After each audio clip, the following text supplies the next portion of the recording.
বাসুগঞ্জ নামের একটা গ্রাম ছিল, যেখানে হর্ষ নিজের বউ সুরেখার সাথে থাকত। হর্ষ গ্রামে বাসন বিক্রি করার কাজ করত। প্রত্যেকদিনও এক গ্রাম থেকে দ্বিতীয় গ্রামে বাসন বিক্রি করার জন্য যেত। বাসনের ঝুড়ি নিজের মাথাতে রাখছিল, তখনই ওর বউ সুরেখা ওকে বলল, তুমি বাসন বিক্রি করা ছাড়ছো না কেন? আজকাল বাসন তো আর কেউ কিনছে না। কেউ তো কিনছেই না সুরেখা, কিন্তু বাসন কোসন আমার পূর্বপুরুষরা যুগ যুগ ধরে বিক্রি করে আসছে। বাসন কোসন থালা গ্লাস তৈরি করা ছাড়া আমি তো আর কিছু পারি না। কিন্তু আমরা ক্ষুধার্তও তো থাকতে পারবো না পতিদেব। আজকে আমাকে যেতে দাও। আজকে যদি বিক্রি না হয় তাহলে সমস্ত বাসন কোসন আর জলে ফেলে দেব, আর নতুন কিছু শুরু করব। যখনই ওরা এই কথা বলছিল, তখনই এক লোক ওদের বাড়ির বাইরে এসে হর্ষকে ডাকলো, হর্ষ দাদা, ও হর্ষ দাদা। হর্ষ বাইরে বেরিয়ে এলো। আরে কি হলো, এরকম চিৎকার করছো কেন? প্রধান মহাশয় আমাদের সমস্ত গ্রামবাসীদেরকে এক জায়গায় জড়ো হতে বলেছে তো। কেন, কোনো সমস্যা এসেছে নাকি? আরে সেটা তো ওখানে গেলেই জানতে পারবো, তাই না? চলো তাড়াতাড়ি। আরে ওখানে একটা জায়গাতে গোষ্ঠীর লোকেরা সবাই একসাথে জড়ো হয়েছে, তাড়াতাড়ি চলো। ঠিক আছে, এক্ষুনি আসছি। হর্ষ বাড়িতে গেল। ওর বউ ওকে জিজ্ঞেস করলো, কি হলো? কি জিজ্ঞেস করছিল ওই লোক? যাকগে, আজকে বাসন কোসন বিক্রি করতে পারবো না। প্রধান মহাশয় খুব তাড়াতাড়ি আমাদেরকে বৈঠকে ডেকেছে, আমাদের ওখানে যেতে হবে। হর্ষ সুরেখাকে নিয়ে প্রধানজির বৈঠকে এসে পৌঁছালো, যে প্রধানের সাথে গ্রামের জমিদার নিয়েও সেখানে দাঁড়িয়েছিল। এই জমিদার নিয়ে এখানে কি করছে? আগে তো কখনো গ্রামের ব্যাপারে একে দেখিনি। আরে ছাড়ো না, দেখি না যে প্রধান মশাই আমাদেরকে আসলে কেন এখানে ডেকেছে। গোষ্ঠীর লোকেরা, গোষ্ঠীতে একটা সমস্যা দেখা দিয়েছে। সরকার এই এলাকার সমস্ত জমি একজন বিদেশি কোম্পানিকে বিক্রি করে দিচ্ছে। কি? কিন্তু সরকার আমাদের বাড়ি আর জমি সবকিছু বিদেশিদের কি করে বিক্রি করে দিতে পারে? হ্যাঁ, আরে আমাদের কাছে সমস্ত কাগজপত্র রয়েছে। এই জন্যই তোমরা আজকে অশিক্ষিত। এইটুকুও জানো না যে সরকার এটা করতে পারে। সরকার নিজের জমি দিয়ে আপনাদের কোনো ছোট মোটো ঘর দিয়ে দেবে, আর কি। না না, এটা হওয়া উচিত নয়। আরে আমাদের বাপ ঠাকুরদাদার সময়কাল থেকেই আমাদের কাছে জমি আছে। কেউ আমাদের জমি কিভাবে লুট করে নিতে পারে? হ্যাঁ, সবাই তোমরা চুপ করো। আমি জানি যে আপনারা সবাই খুব চিন্তায় পড়ে গেছেন, কিন্তু আমার কাছেও তো আর কোনো রাস্তা নেই। এই ঝামেলা থেকে বেরিয়ে আসতে হলে তাহলে জমিদারের কথা আমাদের শুনে নিতেই হবে। আমার কাছে একটা উপায় আছে। আপনারা সবাই নিজেদের জমি আর ক্ষেত আমার নামে করে দিন, যাতে পুরো গ্রাম আমার নামে হয়ে যাবে। আর যখন সরকার এই জমি বিক্রি করতে আসবে, তখন আমি এই মামলা উচ্চ আদালতে নিয়ে যাব, আর দরকার পড়লে সর্বোচ্চ আদালতেও নিয়ে যাব।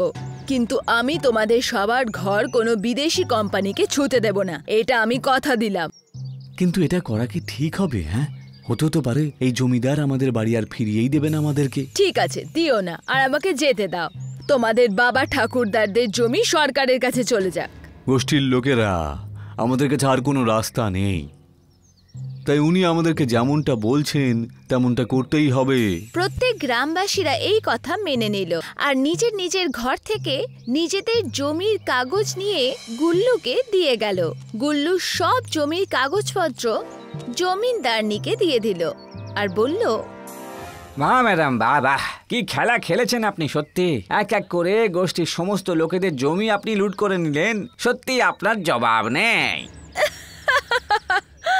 এই গ্রামবাসীও না কি বোকা, ওদের প্রধানও আমার কথায় ফেঁসে গেছে।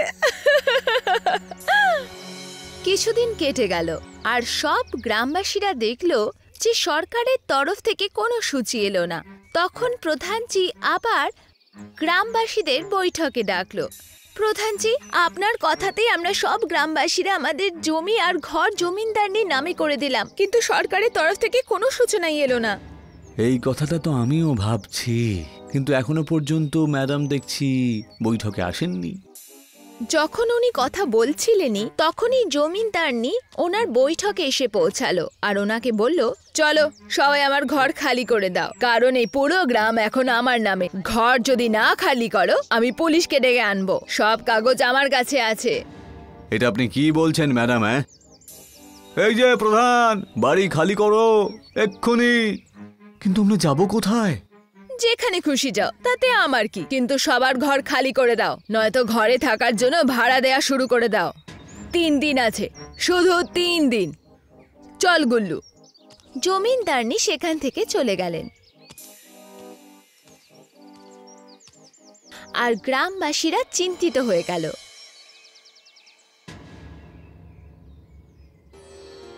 এখন আমরা কি করব? আমার কাছে এখন শুধু বাসনগুলোই রয়েছে, তাও আবার কয়েকটা থালাই রয়েছে। আজকে গিয়ে এগুলিকে আমাকে বিক্রি করে কিছু পয়সা রোজগার করে তারপর বাড়ি ছেড়ে দিয়ে আমরা রাস্তাতেই থাকবো। হর্ষ বাসন মাথায় নিয়ে সেই সব থালাকে বিক্রি করার জন্য বেরিয়ে গেল, কিন্তু কেউ ওর থেকে বাসন কিনল না।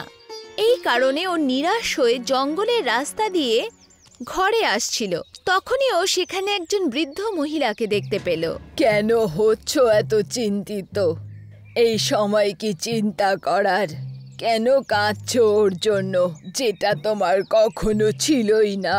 কি নিয়ে যাবে নিজের সাথে যখন একদিন পৃথিবী ছাড়তেই হবে? আগে আপনি? আমি হলাম বুড়ি, জাদু করে দেব, বাসনের বানাবো ঘর। বলো, কি আছে তোমার ঝুড়িতে? আসলে আমার কাছে বাসন বলে তো শুধু একটা থালাই রয়েছে। থালা না হবে আকাশে, না হবে জমিতে, ভেসে উঠবে তোমাদের ঘর পুরোটাই এই থালাতে। আপনি কি আমাকে সাহায্য করবেন? হড়েপ্পা নাচো। আপনি ঠিক আছেন তো? বুড়ি হর্ষকে জাদুকরি ছড়ি দিল।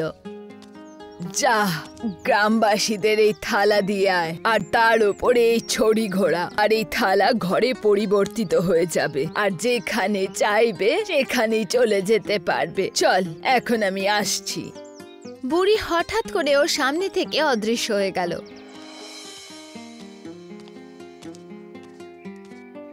হর্ষ নিজের গ্রামে এসে পৌঁছালো আর নিজের বউকে সব ঘটনা খুলে বলল।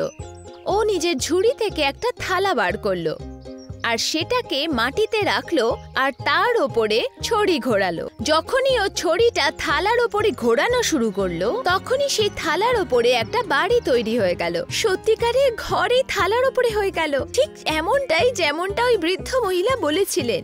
হর্ষ প্রধানকে গিয়ে সব কথা খুলে বলল, আর হর্ষ সমস্ত গ্রামবাসীদের থালার ওপরে ঘর বানিয়ে দিয়ে দিল। এইসব দেখে জমিনদারনি প্রধান আর ওর বৈঠকের সামনে এসে বলল, আমি বলেছিলাম না নিজের বাড়ি খালি করে দাও, কিন্তু ঘর খালি করার জায়গায় তোমরা থালার ওপরে নিজের ঘর তৈরি করছো। ব্যাস, অনেক হয়েছে। কি? নইলে তুমি কি করবে? সরকারের কাছে যাবে? আরে কি করবে? আমরা তো আমাদের বাড়ি খালি করে দিয়েছি, আর আমরা তোমার জমির ওপরে নয়, থালার ওপরে রয়েছি। না জমিতে আছি, না আকাশে আছি। কোর্টে কি বলবে তুমি ম্যাডাম?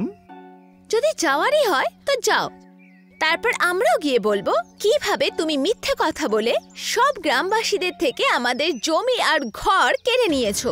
এটা শুনে জমিনদারনি নিজের বাড়ির দিকে চলে গেল, আর গুল্লু জমিনদারনিকে বলল, এখন আমরা কি করব মালকিন? আপনার কাছে কি কোনো উপায় আছে নাকি? হ্যাঁ, ওই হর্ষকে ওর থালার ওপরে বাড়ি বানানোর ছড়ি ওর থেকে নিয়ে নিতে হবে। কিন্তু ওর থেকে আমরা কি করে নেব? ওর বাড়িটা তো থালার ওপরে রয়েছে। তো ওর থালার ওপরে তৈরি বাড়িতে গিয়ে ওর ছড়ি চুরি করে নেব। এমনিতেও তোমার চেহারা তো চোরের সাথেই মেলে। ঠিকই বলেছেন আপনি, আমার মুখটা দেখতে তো চোরেদের মতনই বটে, কিন্তু কাজগুলো আপনি করেন চোরেদের মতন। কি? কিছু না মালকিন, আমায় ক্ষমা করে দিন। রাত হয়ে গেল আর জমিনদারনি আর গুল্লু হর্ষের থালি ঘরে এসে পৌঁছালো, আর হর্ষের ঘরে চুপচাপ ঢুকে পড়ল। চলো, ওই ছড়ি খোঁজো তাড়াতাড়ি। হ্যাঁ হ্যাঁ মালকিন, তবে আপনি কি আমাকে এটুকু বলতে পারেন যে এখানে হর্ষ আর ওর বউ এখানে কেন নেই? হর্ষ আর সুরেখা ওই দিন নিজের বাড়িতে ছিল না। ভালো হয়েছে ওরা দুজনে আজকে এখানে নেই। এখন আমরা আরামে সেই ছড়ি খুঁজে বার করব। গুল্লু সেই ছড়ি খুঁজে পেল। মালকিন, এই দেখুন, ছড়িটা তো এখানে রয়েছে, এই খাটটার নিচে রাখা রয়েছে। দাঁড়া, এটা আমাকে দে। যখনই জমিনদারনি ছড়িটা নিজের হাতে নিল, তখনই হর্ষের থালি ঘর আকাশে উঁচুতে পৌঁছে গেল। আর যখন জমিদারনি ঘর থেকে বাইরে দেখলো, আমরা তো ওপরে কি করে এলাম? গুল্লু, তুই কি করলি? আপনি এটা কি করলেন মালকিন? জমিদারনি তখনই একটা আওয়াজ শুনতে পেল। এই যে ম্যাডাম, তা ওপর থেকে নিজের জমি আর লোকজনের গ্রামবাসীদের বাড়ি দেখতে কেমন লাগছে? প্রধান, আমাকে নিচে নামাও, আমি তোমার সামনে হাত জোড় করছি। খুব মজা হলো। আরে ও জমিদারনি, যেই ছড়ি তোমার হাতে আছে ওটা এখন নকল। এটা দেখো, আসল ছড়ি আমার হাতে আছে। আমি কিছু করিনি, যা করেছেন সবকিছু ম্যাডামই করেছে। জমিদারনি, কথা দাও যে তুমি সবার ঘর আর জমির কাগজ ফেরত দেবে, তবেই তোমাকে নিচে নামাবো। আমি কথা দিচ্ছি, আমি সবার কেড়ে নেওয়া ঘর আর জমির কাগজ সব ফেরত দিয়ে দেব, শুধু আমাকে নিচে নামিয়ে আনো। সত্যি? হ্যাঁ সত্যি বলছি, আমি ফেরত দিয়ে দেব। আমার খুব ভুল হয়ে গেছে, আমাকে নিচে নামিয়ে আনো। সুরেখা ছড়ি ঘোরালো আর ঘর নিচে নেমে এলো। পরের দিন জমিদারনি সমস্ত গ্রামবাসীকে ওদের ঘর, জমি আর ক্ষেতের কাগজপত্র ফেরত দিয়ে দিল।